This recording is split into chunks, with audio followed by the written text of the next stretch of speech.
ಕಲ್ಯಾಣ ಇಲಾಖೆ ಜಂಟಿ ನಿರ್ದೇಶಕರಿದ್ದೀನಿ. ಈಗ ಇಲ್ಲಿ ಹಾಲಿ ನಾನು DGM ಅಂಬೇಡ್ಕರ್ ಅಭಿವೃದ್ಧಿ ನಿಗಮದಲ್ಲಿ DGM ಆಗಿ ಬೆಂಗಳೂರು ಡಿವಿಷನ್ನು ಅದು ವರ್ಕ್ ಮಾಡ್ತಾಯಿದ್ದೀನಿ ಕಡೆ 3 ತಿಂಗಳಿಂದ.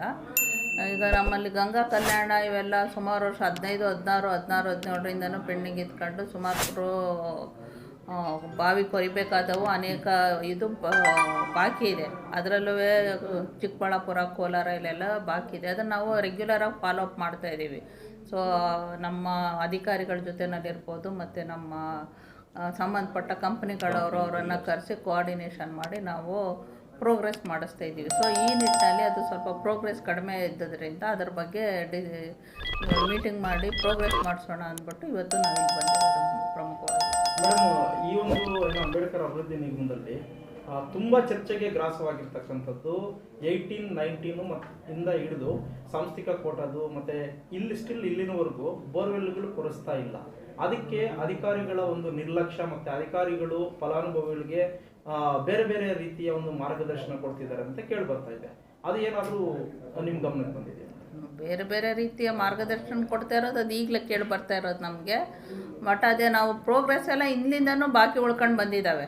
ಸೊ ಈಗ ನಾವು ಆಮೇಲೆ ಈಗ ಎಲ್ಲ ಥ್ರೂ ಟ್ರೆಜರಿ ಸಿಸ್ಟಮ್ ಆಗಿದ್ದಾವೆ. ಆಮೇಲೆ ಹಳೆಯವನ್ನೆಲ್ಲ ಬಾಕಿ ತಂದು ಈಗ ಹೊಸ MD ಬಂದಮೇಲೆ DBT ಇದನ್ನೆಲ್ಲ ಅದು ಎವ್ರಿ ವೀಕು ನಾವು VC ಮಾಡ್ಕೊಂಡು ಮತ್ತು ನಾವು ಕೂಡ ಪ್ರತಿದಿನ ಪ್ರೋಗ್ರೆಸ್ ತಗೋತಾ ಇದ್ದೀವಿ. ಆ ಸ್ಪ್ರೆಡ್ಶೀಟಲ್ಲಿ ಸ್ಪ್ರೆಡ್ಶೀಟ ಮಾಡಿ ಪ್ರತಿದಿನ ಇಡೀ ಬರೀ ಚಿಕ್ಕಬಳ್ಳಾಪುರ ಅಂತಲೇ ಇಡೀ ರಾಜ್ಯಾದ್ಯಂತ ಪ್ರತಿದಿನ ಎಷ್ಟು ಬೋರ್ವೆಲ್ ಕರೆಯುತ್ತೋ ಅದನ್ನು ಸ್ಪ್ರೆಡ್ಶೀಟಲ್ಲಿ ಹಾಕಿ ಅದನ್ನು ಪ್ರೋಗ್ರೆಸ್ ತಗೋತಾ ಇದೆ.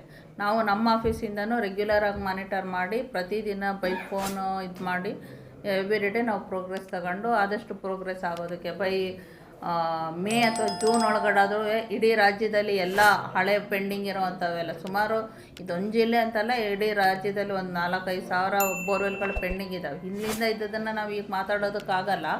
ಬಟ್ ಹಿಂದೆ ಇದ್ದವು ಅದು ಟನ್ಕಿದಿರ್ಬೋದು ಮತ್ತು ಹಳೆ ಇದ್ದವನ್ನೆಲ್ಲ ಈಗ DBTಗೆ ಹಾಕೊಂಡು ಅದನ್ನು ಆದಷ್ಟು ಪ್ರೋಗ್ರೆಸ್ ಮಾಡಿ ಎಲ್ಲನೂ 100% ಪ್ರೋಗ್ರೆಸ್ ಮಾಡೋ ಥರ ವರ್ಕ್ ಮಾಡೋದಕ್ಕೆ ಸರಿ. ಈ ಮೇಡಮ್, ಈಗಾಗಲೇ ಏನು ಚಿಕ್ಕಬಳ್ಳಾಪುರ ಡಿಸ್ಟಿಕ್ಕಲ್ಲಿ ಶಿಡ್ಲಘಟ್ಟ ತಾಲೂಕು ಯಾವುದೇ ರೀತಿಯ ಬೋರ್ವೆಲ್ಗಳನ್ನ ಕೊಡಿಸಿಲ್ಲ, 18 ಸ್ಕಿಲ್ ಅಂತ ಫಲಾನುಭವಿಗಳ ಆಕ್ರೋಶ ಇದೆ ಮೇಡಮ್.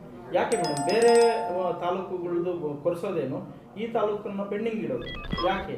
ಇಲ್ಲಿನ ಸಿಬ್ಬಂದಿಗಳು ಏನು ಹೇಳ್ತಾರೆ ಮೇಡಮ್? ಅದೇ ಅದಕ್ಕೋಸ್ಕರನೇ ಈಗ ಮೀಟಿಂಗ್ ಮಾಡೋದಕ್ಕೆ ಬಂದಿರೋದು. ಈ ಶಿಡ್ಲಘಟ್ಟ TDOಗೂ ಮಾತಾಡ್ತಾ ಇದ್ದೀವಿ ಮತ್ತು ಸಂಬಂಧಪಟ್ಟ ಕಂಪ್ನಿಗಳವ್ರನ್ನೂ ಕರೆಸಿದ್ದೀವಿ. ಮುಂದಕ್ಕೆ ಅದೇನು ಸಮಸ್ಯೆ ಇದೆ ಅದನ್ನು ಬಗೆಹರಿಸಿ ಡ್ರಿಲ್ಲಿಂಗ್ ಸ್ಟಾರ್ಟ್ ಆಗೋದಕ್ಕೆ ವ್ಯವಸ್ಥೆ ಮಾಡಿಸ್ತೀವಿ ಇನ್ನೊಂದು ವಾರದೊಳಗಡೆ. ಮೇಡಮ್, ಈ ಮೀಟಿಂಗಲ್ಲಿ ಈ ಕಚೇರಿಯ ಯಾವ ಸಿಬ್ಬಂದಿಗಳು ಪಾಲ್ಗೊಂಡಿದ್ರು? ಇವರು TDOಗಳು ವಾಸವಿ ಮತ್ತು ನರೇಶ್ ಅವರು ಇದ್ದಾರೆ. ಅವರು ವಿಶ್ವನಾಥ್ ಅವರು TDO ಇಲ್ಲ. ಅವರು ಯಾರೋ MLA ಹತ್ರ ಹೋಗಿದ್ದೀವಿ ಅಂದ್ಬಿಟ್ಟು ಬರೋದು ಸ್ವಲ್ಪ ಲೇಟ್ ಆಗುತ್ತೆ, ಇನ್ನೊಂದು ಅರ್ಧ ಗಂಟೆ ಜಾಯ್ನ್ ಆಗ್ತೀವಿ ಅಂತ ಫೋನ್ ಮಾಡಿದರು. ಅದಲ್ಲದೆ ಕಚೇರಿ ಸಿಬ್ಬಂದಿ ಇದ್ದಾರೆ ಮತ್ತು DM ಅವರು ಒಂದು ಗ್ರಾಮ ಪಂಚಾಯತಿದು ಅಧ್ಯಕ್ಷರ ಚುನಾವಣೆ ಇದಕ್ಕೆ ಅವರನ್ನು ಹಾಕಿರೋದ್ರಿಂದ ಅವರೇ ಪರ್ಮಿಷನ್ ತಗೊಂಡಿದ್ದಾರೆ. ಅವರು ಇವತ್ತು ಬರೋದಕ್ಕಾಗಲ್ಲ ಅಂತ. ಮೇಡಮ್, ಫಲಾನುಭವಿಗಳು ಇದೇ ಒಂದು ವಾದ ಆಗಿದೆ. ಏನು ಯಾವಾಗ ಬಂದ್ರೂ ಸರಿಯಾಗಿ ನಮಗೆ ಕೆಲಸ ಮಾಡಿಕೊಡ್ತಿಲ್ಲ, ಮತ್ತು ತುಂಬ ರಜೆಗಳು ತಗೊಂತಾರೆ ಸಿಬ್ಬಂದಿಗಳು.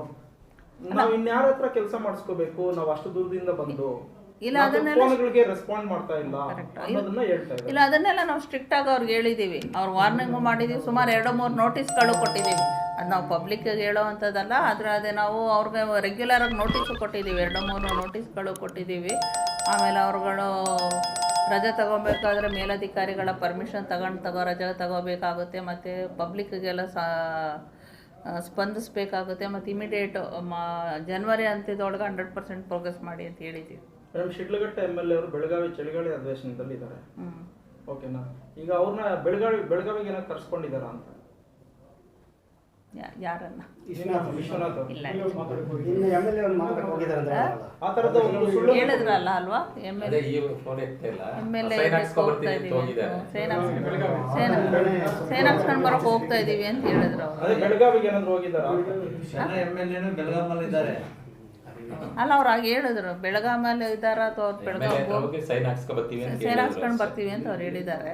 ಮೇಡಮ್ 10 ಗಂಟೆಯಲ್ಲಿ ಇಲ್ಲಿದ್ರು MLA ಅವರು ಬೆಳಗಾವಿ ಅಧಿವೇಶನದಲ್ಲಿದ್ದಾರೆ. ಅದು ಕ್ರಾಸ್ ಚೆಕ್ ಮಾಡಬೇಕು. ಅಲ್ಲ ನಿಮಗೆ ಯಾರು ಇವರು ವಿಶ್ವನಾಥ್ ಅವರು ಇಲ್ಲಿ ಆಫೀಸಲ್ಲೇ ಇದ್ರು. ಆಫೀಸಲ್ಲೇ ಇದ್ದುಕೊಂಡು ಇಲ್ಲ ಅವ್ರು ಹಾಗೆ ಹೇಳಿದ್ರು ನಮ್ಗೆ. ಸ್ವಲ್ಪ ಹೆಂಗೆ ಸುಳ್ಳು ಹೇಳ್ತಾರೆ ಅಂತ ಇಲ್ಲೇ ನೋಡಿ ಮೇಡಮ್. ನೀವು ಸ್ವಲ್ಪ ಬರ್ತೀರಿ ಅಂತ ಹೇಳಿದಾಗ ಬಿಟ್ಟು ಅದು ಕ್ರಾಸ್ ಚೆಕ್ ಮಾಡ್ತೀವಿ ನಾವು. ಅವ್ರ ಮೇಲಾಧಿಕಾರಿಗಳಿಗೆ ದಿಕ್ಕು ತಪ್ಪಿಸುವಂತ ಇವರು ಟಿಡಿಒ ಇವರು ಮತ್ತೆ ಇಲ್ಲಿ ಫಲಾನುಭವಿಗಳಿಗೆ ಇನ್ನು ಯಾವ ರೀತಿ 8 ವರ್ಷದಿಂದ ದಿಕ್ಕು ತಪ್ಪಿಸಿಲ್ಲ.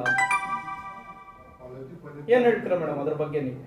ಅಲ್ಲ ಅದನ್ನ ಈಗ ನೀವು ನಮ್ಮ ಗಮನಕ್ಕೆ ತಂದಿದ್ದೀರಿ, ಅದನ್ನ ನಾವು ಪರಿಶೀಲಿಸಿ ಅದ್ರದ್ದು ಏನಿದೆ ಅದನ್ನ ಕ್ರಮ ತಗೊಳ್ಳೋದಕ್ಕೆ. ತಾವ್ ಹೇಳಿದ್ರಿ ಆ ಸಿಬ್ಬಂದಿ MLA ಶಿಡ್ಲಘಟ್ಟ MLA ಅವ್ರ ಹತ್ರ ಹೋಗಿದ್ದಾರೆ ಅಂತ. MLA ಅವರು ಬೆಳಗಾವಿ ಶಿಡ್ಲಘಟ್ಟನ ಯಾವ್ದು MLA? ಎಲ್ಲಾ MLAಗಳು ಅಧಿವೇಶನದಲ್ಲಿದ್ದಾರೆ ಮೇಡಮ್. ಶಿಡ್ಲಘಟ್ಟ ಅಲ್ಲ, ಏನ ಚಿಂತಾಮಣಿ MLA. ಮುಂಚೆನೇ ಹೋಗಿದ್ದಾರೆ ಮೇಡಮ್ ಅವರು MLA ಅದು MLA ಅಂದ್ರೆ ಯಾವ MLA ಅಂತ ಏನು ಹೇಳಿಲ್ಲ ಅವರು. MLA ಹತ್ರ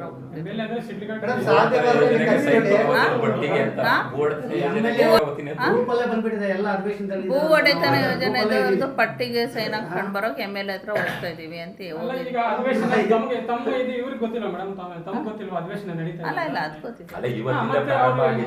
ಇವತ್ತಿನ ಪ್ರಾರಂಭ ಹತ್ರ ಹೋಗ್ತಾ ಇದೀವಿ ಅಂದ್ರೆ ಎಷ್ಟು ಯಾಮಾರಿಸ್ತಾ ಇದ್ದಾನೆ ಅಂತ. ಅಲ್ಲ ಅವ್ರು ಹಾಫ್ ಆನ್ ಅವರ್ ಬರ್ತೀವಿ ಅಂದಿದ್ದಾರೆ. ಅವ್ರನ್ನ ಕರೆದು ಸಿಬ್ಬಂದಿ ಮಾಹಿತಿ ಇಲ್ವಾ? ನೀವು ಇಲ್ಲಿ ಬರ್ತೀವಿ ಅಂತ ನಿಮ್ ಸಿಬ್ಬಂದಿ ಮಾಹಿತಿ ಇಲ್ವಾ? ನೀವು ಬೆಂಗಳೂರಿಂದ ಬರೋದು ಏನಕ್ಕೆ ಸಿಬ್ಬಂದಿ ಮೀಟಿಂಗ್ ಮಾಡೋದಕ್ಕೆ ಒಂದು TDO ಒಂದ್ 2 ತಾಲೂಕು. ಈಗ ನಾನು ಹೇಳಿದ್ನಲ್ಲ ನಮ್ಮ ಸಿಬ್ಬಂದಿ ಮೇಲೆ ಜನರ ಆಕ್ರೋಶ ನೀವು ಹೇಳಿದ್ರಲ್ಲ ಕರೆಕ್ಟ್. ಈಗ ನಾವು ಅದು ಏನಿದೆ ಅದನ್ನ ನೀವು ರೈಟಿಂಗ್ ಅಲ್ಲಿ ಕೊಟ್ರೆ ನಾವು ಅದನ್ನ ಪರಿಶೀಲಿಸಿ ಅದ್ರ ಮೇಲೆ ಸೂಕ್ತ ಕ್ರಮ ಬಂದ್ರೆ ಇಲ್ಲಿ